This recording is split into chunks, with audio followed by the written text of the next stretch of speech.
500 million people around the world depend directly on healthy coral reefs for their livelihoods and for food.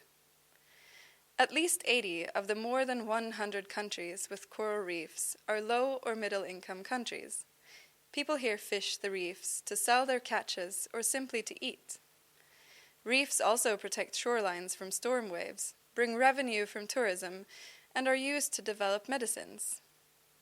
Though many of the benefits that reefs produce can be considered invaluable, in economic terms, the world's reefs have been valued at about $172 billion every year. The corals that make up the reefs have microscopic single-celled algae inside their transparent tissue, and it's these algae that give the corals their colors.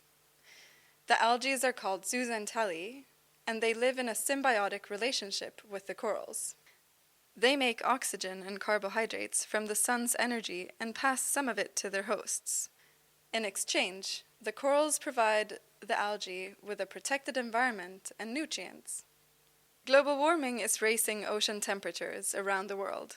As a result, scientists and divers around the world have seen that so-called bleaching has destroyed vast tracts of invaluable coral reefs.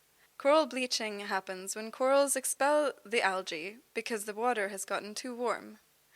If water temperatures go back to normal again, the corals can start to slowly take back their algae and regain their color. But if not, the corals usually die after 2 to 3 weeks. The risk that bleaching will happen has to do both with how much the temperature increases and for how long the water stays that warm. Corals that survive a bleaching can still be impacted, in the sense that they might grow more slowly, have a lower reproduction, and be more sensitive to diseases. In addition to climate change, reefs also suffer from other global threats, like live fish trade and ocean acidification. The oceans are becoming more acidic because of increased levels of carbon dioxide in the atmosphere. When the carbon dioxide dissolves in the oceans, it forms carbonic acid.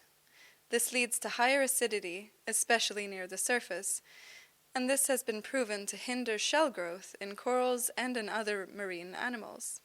Reefs also suffer from a range of local impacts, like overfishing, coastal pollution, and nutrients and sediment runoff from farmlands, tourist resorts, and cities. Some threats can be managed at local scales, others require global attention.